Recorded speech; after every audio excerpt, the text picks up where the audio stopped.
All opinions are those of the participants making them and are not an endorsement of any position, program, religion, or political affiliation. DFG's Corner is for information, observation, and entertainment. I ask that you comment, like, share, and subscribe. Broken individuals that participate in that.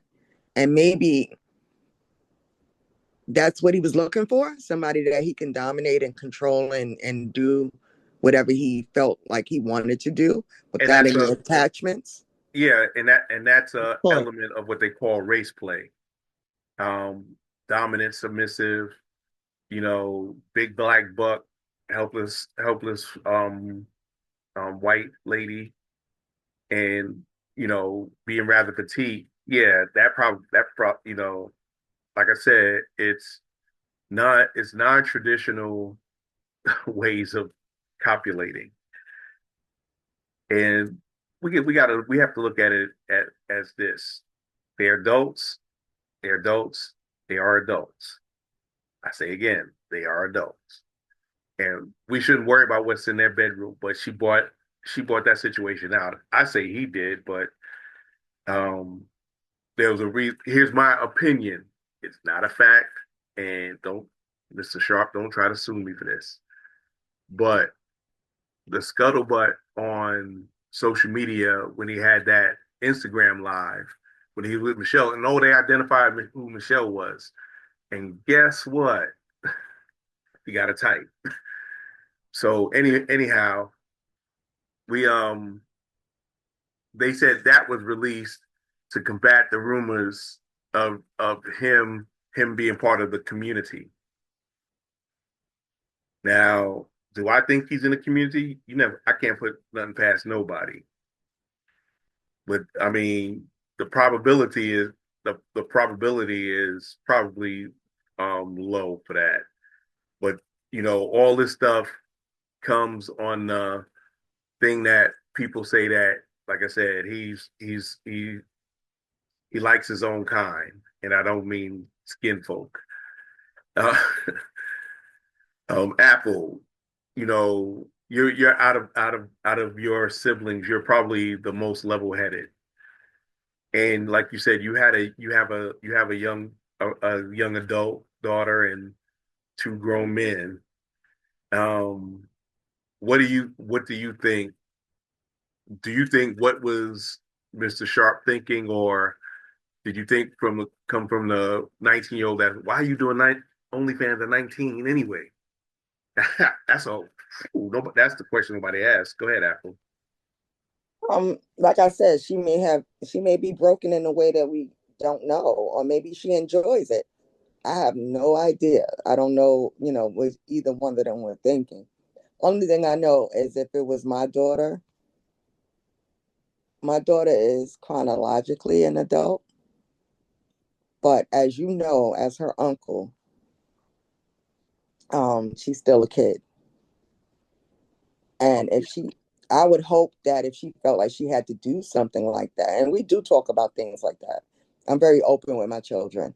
And I would hope that she would come to me and talk to me about these things like, okay, I want to start this because I want to make money, or I enjoy, being an exhibitionist and I enjoy this, or I don't know. I would hope that my daughter would talk to me about that, and I would try to, discourage her into doing that, because one little mistake, or I don't even want to say it's mistake because some people do it intentionally. Yes. But one little thing can alter your life forever. Yeah, this one decision that you decide to make can be the worst decision you make. Thank you, Chocolate, because I couldn't articulate what I was trying to say.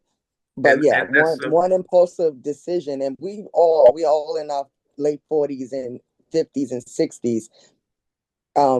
We can't sit here and say we've never made an impulsive decision that changed out the trajectory of our lives. And I think maybe she felt important, all these men wanted her, and this famous person wanted her, and maybe that was something empowering to her. But like I said, at 19, you're just not developmentally prepared to, I don't know.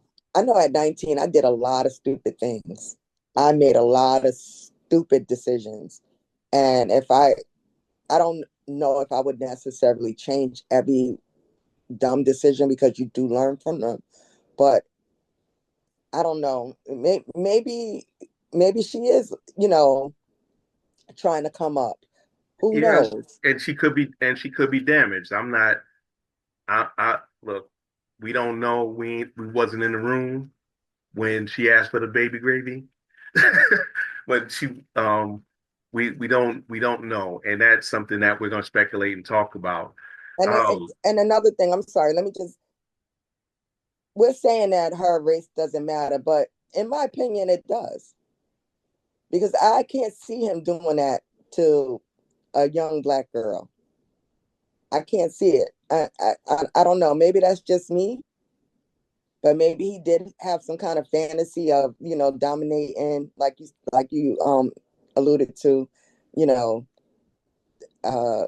dominating a young, white girl, and having power, because he is from the deep South. He is country as all get out. And the thing is that, most of those guys who've been in those circles, he doesn't have the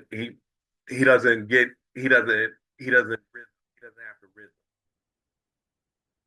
If he most of those guys, like you see in the NBA, and you wondering how the hell could they get these so and so's pregnant, and then you realize that, when you're playing sports and you're real good at it, you don't really develop any other social skills. And they do become targets. Like, there are women out there that specifically target famous Black men. Yeah. Oh no, that's a fact. But what I'm saying is that they can't spot game. They can't spot game. And so they wind up being with these Instagram models and those of that type, and they get what they came there for. And then we're like, and this is why I said, with going back to why is a boy a man at 19 and a young lady a girl. And that's one of those things is that, in bottom line is that you got to make sure that you're protected. Is protect yourself at all times. Protect your family when you need to, but you can't set yourself on fire to keep everybody else warm.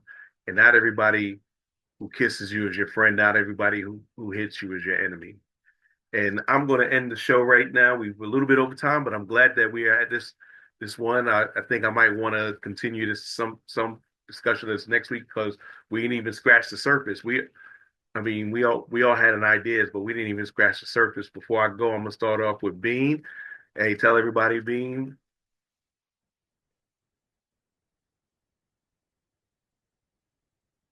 Bean might be smoking that lean. Nah, I'm finished that. All right.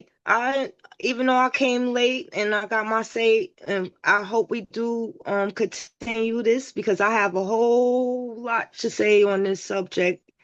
Again, subscribe, like, share, and I'm out of here. Love y'all. All right, Apple. Good night, everybody. Once again, it was a great show, and we do need to continue this conversation, because it gets deeper than just this surface thing with a celebrity. I think this happens in real life as well. Good night, everybody. Chocolate Pearl. All right, thanks for everybody joining us. And here's one of my ties that I have. I don't know if you can see it very well, but go on my website and purchase one. Or I will ship it to you. But thank you for a great show, and hopefully we'll continue this in next week or another time, and maybe we get more detailed and find out a little bit more about it when we come back next week. And I want to thank each and every one of y'all in YouTube land, in Facebook land, my regulars, Miss Dream, Miss Summer, Miss Kim, Big Al, Madam D. I want to thank those who wanted to come or saw it and couldn't make it on. But if you want to have something to say, I always put the link in the description, and look on my link tree. You'll find all the information you need for me and how to get with us. Come with us every Tuesday night, 8:30 until we run out of gas. And want to say thank you, each and every one of y'all. And I'm going to use my catchphrase: don't make love by the garden gate. Though love is blind, the neighbors ain't. Y'all have a wonderful, wonderful Tuesday and enjoy the rest of your week. Deuces. Thanks for watching. This is the man with the golden voice, the lady's choice, and of course, smooth as a Rolls Royce, saying, never make love by the garden gate. Though love is blind, the neighbors ain't.